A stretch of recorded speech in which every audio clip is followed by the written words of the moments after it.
Hey everybody, welcome to episode 184 of Fight Chat Friday. This episode is going to be following on from 183, where we had a look at our way of training sparring. Today, we're going to have a look at some clips that we had from a recent seminar in Sweden with some ideas of how we use to train distance, how we like to use our side kick and to train that more advanced. So you're not just using the technique itself, but how you can use it in different timings, how you can use it with different rhythms, different positions, etc., and how you can then flip that on its head to be able to beat that as well on the other side. So that's what we're going to have a look at today. We did have some good responses from last week's video, so hopefully you enjoyed that. And we're going to get stuck into some ideas here now that you can take away straight away and put into practice to improve your side kick, to improve your distance, and to improve your timing. Right, we'll just jump straight into the video and then we'll talk through what we're thinking, what it's for, and the kind of things that it might cover. Although we might mute it because there's a bit too much talking and that might make things a little bit difficult. Okay. Two guys with a YouTube channel, too much talking. Yeah, too much that talking. makes sense. So here we have an idea where we're working on a very direct line, so they cannot come left or right. They're working on a straight line. Why? This constrains the other limitations of sparring. So this constraint-led approach, you're essentially taking away some options from this free sparring. What are we doing here, Adrian? We're taking away the movement left and right, so we're just working back and forward. What are some ideas that you're discussing here with the guys? Yeah, so straight away, some of the things we're thinking about and that you might need to think about as you start moving into this is if you wanted to train the distance for a side kick as a fixed drill, okay? Well, what range is the side kick at? And the range here is determined by an active opponent who has their own goals. In this exercise, the goal for Jonathan on the left is to extend his leg against his opponent, either on the arm or on the hip. It doesn't really matter which, but that's his goal. His opponent is trying to do well by making sure that the leg never actually extends into contact. So it's always a near miss, or like this one, it's jammed. But by taking out the left and right or the circular movements, we're focusing only in the direct line distance between two people. So that allows for John to perceive the movements of his opponent and make some predictive kind of adjustments on his kicking based on that. And of course, he's going to experience some success, some failure. Yeah, so this is step one of this process of how we can build this up. And on the flip side, then we have the other training partner gets to experience the timing and the distance and the rhythm that they need to have to be able to disrupt and make the life difficult of the person who wants to have a good side kick. So that teaches them things in its own right as well. A very, very important general lesson that we can see from this one is at times, especially if our stance is in the opposite way to what we have right here, and both training partners have their stomachs facing the same direction, then the foot position when they land is very important. Here we see John's leg is on the inside of his training partner's. When this stance is in the opposite position, there's a chance that you might fall to the inside with a heavy drop. So that's something that we want to be aware of here if you train this exercise, because we'll see as we progress on later when we include hands and some other variables in real sparring that is a major factor that we don't want to get stuck in that position of the foot being trapped on the inside of our partner's foot. Yeah, and so what we might be bringing their attention to is the idea of, let's say, for example, you can invite the person's leg to drop and then step onto the inside. Once on the inside, you might continue to put pressure on and force your opponent to kick while moving backwards. If they kick while moving backwards and you don't move with them, they're going to move themselves out of distance and then they're going to have to want to come in closer, which gives you another opportunity to close. So you very, very naturally get to play with setting up all of those conditions. So both people have a very meaningful and realistic role to play.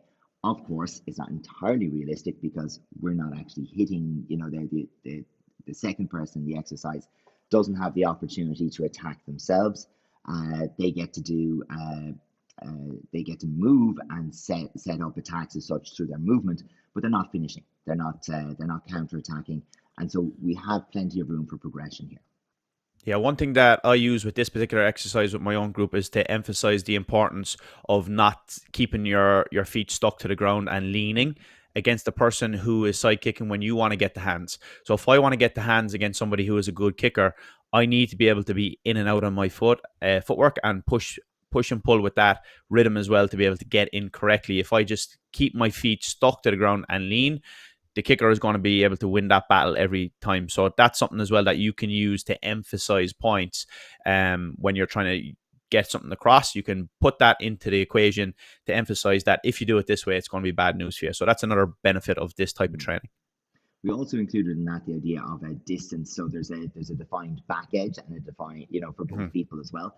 So they can't make the decision to move back repeatedly. They're going to have to engage. And so by doing that, you're prompting that moving in and out of distance and drawing and reacting to the kicks that are thrown. So there is an element of that too.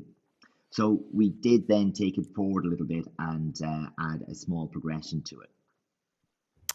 Yeah, so here we're looking to include the backhand. So now this is bringing it up a little bit. So the sidekick partner has something extra to worry about. So now they're not just worried about getting their leg spoiled and no consequence coming. If they mess up, if they land too heavy, if they land to the wrong position, etc., there's a chance that Patrick in red helmet here, for example, can come in and make a reverse punch with his backhand to be able to disrupt that. So we see an example here. This one is more likely for people to come off the straight line. So you just, as you're coaching through the session, you might have to remind the athletes to stay on that straight line just so we can get the real benefit of this distance, because the more we start to move around, we lose that a little bit. And that's the whole purpose of us constraining all of this onto a straight line. Obviously, we're going to progress this later on into a more realistic situation. But as we said, these are progressions that we want to go through first to be able to go through the various skills that we want to develop along the way. Yeah, and we're not seeing it so much from Patrick in these moments. We might see it in some of the next clips, but it also encourages the person who's throwing that backhand to keep their front hand a little bit more active. So at the moment, Patrick is covering the body, and that's often where people will start with this one. But we will generally get people's front hand to be a little bit more active so that they can interrupt the front leg a little bit, catch it a little bit too far a distance, make the leg heavy, or step in and deflect it slightly so we can get a good angle on the backhand, even while staying on that straight line. So it forces the person who's kicking to be a little bit more varied in terms of the way that they take their leg up. So we saw the defensive side kick comes into it as well. So it's not an attacker versus defender concept, even though it could be a backhand counter. It's in fact much more a case of two people with a distinct job that they're going to do, but with very limited tool set. So they're just exploring the full utility of those tools as they interact with each other. Yeah, a couple of bonus things you get to learn from here. Number one, as the kicker, you learn to land correctly and not drop your leg heavy. So we always talk about keeping your front leg light so you can quickly lift it again for defensive side kick like we just see. And then on the flip side, you talk about hand position.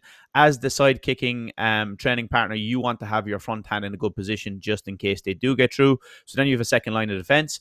And on the flip side, like you alluded to earlier, if Patrick can have his front hand in a nice position where he's not giving away his hip for the side kick, but also he can use his hand to gauge that distance, almost like just a distance finder, really, so he can get the backhand into play a little bit easier by using the front arm to track the leg.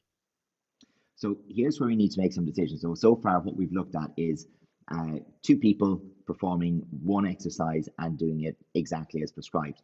The next thing we have to do is take this to the group. So a very easy thing to do with a big group here because you're still in a straight line, but you might need to progress or regress people within a group or depending on their opponent. So, people might change partners and all of a sudden someone with relatively little experience or who hasn't got a very dynamic front leg or who isn't confident coming to hands, they find an opponent who isn't a good match for them.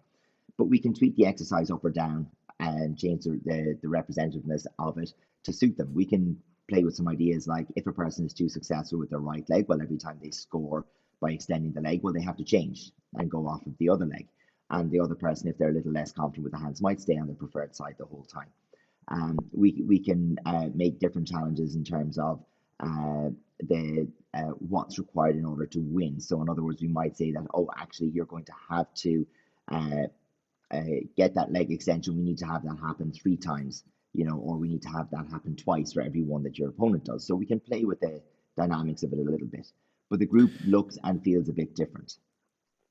Yeah, another bonus as well to this is it teaches you to have your correct foot position for side kick, because if you're one of these people who has the Yop Dulya Chagi front leg, very quickly you're going to find out that's not going to be successful in this realm here. So you want to make sure your sole of your foot is facing towards your partner at all times, not the shin, and certainly not facing towards the floor. So it teaches you really quickly what you need to do, and the game or the task or whatever you want to call it is essentially the teacher.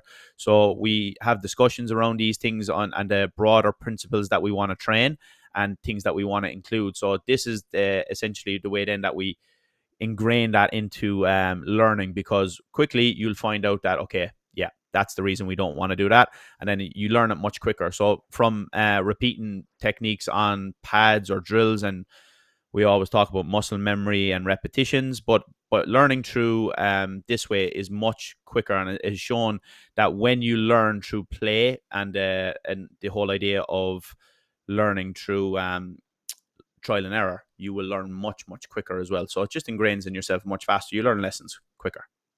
And the other thing then, from the point of view of working within a group as you're learning this way, is you get to get a whole different set of looks, we might call it, at different types of psychic. You might fight a left-sided fighter first. You might be then working with a right-sided opponent, somebody who's got a different leg lift, or so their knee lift looks a little different. They might lead with the foot up first, or they might lead with a higher knee. It might be more of a utility chamber that looks a little bit more like a 45-degree chamber or something like that. And all of those things change subtly what it is that you're going to try to do as you play with the distance. And likewise, for the person who's bringing the backhand into play, different way of carrying your hand, being right or left sided, whether they're completely side facing or take a more half facing kind of approach. Those kind of things just start to naturally fuse into your mind as almost like subconscious patterns that you'll recognize, and you'll make the subtle adaptations as you go. Whereas when you present it as a repeated drill, you see the same psychic over and over and over again. You get very good at dealing with one circumstance. Whereas this gives you lots of different input and small variations within a limited theme. So you can make much more complete learning. And for me as well, when I'm training, I know that I switch off very quickly if I'm just drilling like isolated and there's not Mm-hmm. much resistance. Where here you can't really switch off because you're going to get a side kick. Yeah. Or on the flip side, if you can't switch off because someone's going to give a reverse punch into the head. So that just keeps you more accountable, obviously, as well. Then when you start to develop these exercises from the ground up, you will see particular areas there people may take advantage of, or maybe kind of bend the rules, not even bend the rules, but play to the rules, which Yeah. may not suit free sparring. And one of these examples here maybe would be somebody kind of committing in to get the backhand, but leaving themselves open where if somebody was able to kick to the head, that would be a big problem. So these are things you have to be aware of, and anything that kind of seeps in that is not going to be a good skill or habit to have in the overall picture of free sparring, then you need to be able to include that in the upskill or the progression to make sure it doesn't set in and become a bad habit. Yeah, so with that in mind, as we were watching this exercise, we started to notice that sometimes when someone would get their opponent near to the edge, they try to go with an even more powerful side kick to try and drive the person out and across the edge, which is actually improving the person's chances because there's more visual cues with a big side kick lift. Where we started to suggest, well, look, let's experiment with being a little less committal and a bit more flicky with the front leg when the person gets back at the edge to try to make them nervous. Obviously, in this exercise, the threat to the head isn't there, but we're trying to get the person a little bit more nervous about when they should go forward, so that even if they don't travel, you might get some additional scores. So there are things like that, as you said, Richie, that come up where just because it's a realistic scenario, uh, but it has its own little rules and limitations, people will naturally game the system and try to find a way to work within the rules, but to their advantage. But it also does help then on the flip side of it to show up things that, oh, that would be a bad decision in sparring because, or actually this situation might come up but slightly differently, and let's dial into it. So it just opens up conversations. So the fact that the game can break isn't in and of itself a bad thing if it opens up a conversation that's really relevant to the tactical situation that you're working on. Yeah, definitely. And what you want to do here is like not plug and play and just take these things that we have. And you said that in last week's episode, Adrian. The idea here is you can use these as your groundwork to set you up and then see how it works in front of you or your training partners or your students, whatever the case may be. And then if you're seeing things that are starting to develop that we don't really want or really good things, then you adjust accordingly based on that. And that's kind of how you progress through these things. And so you need to have big understanding of the overall game and the overall objectives of real competition free sparring. And that's the idea here, which kind of brings us to the final piece then, which is a little bit more open than what we've seen before, where both of these guys are open in a more free space here. Here we have the ideas of coming over the top depending on the stance you have. So you can come over with the turning kick, and if it's the opposite stance like here, I like to lead off the left. So usually I can come over the shoulder against a right legger, and if it's somebody left v left or right v right, then you can switch it to the opposite version of the hacks. So then we have some ideas here for the kicker, where the guy towards the center, Adam here, he's trying to squeeze out as well and use the same ideas. And how they can do this then is both of them now have the front leg side kick, but one of them is also trying to squeeze the other one out of the ring, while the other one is trying to hold the center that little bit more. So there is a ring space here and a more free space. So it's not just your straight line here. So now you see they're really working through here of different ways to use that front leg. So we've taken out the major use of the hands here for the most part, just to use that front leg only. So they are allowed to test and maybe just throwing a back fist as well every now and again, just to get their opponent reacting to some shots. But at the same time, the big emphasis here now is to include the headshots. So that's something that we didn't include in the last training exercise, but something that's included here. So it's an extra thing that both people have to be aware of. Now it's more representative because both of them have the ability to use their leg, not just one person.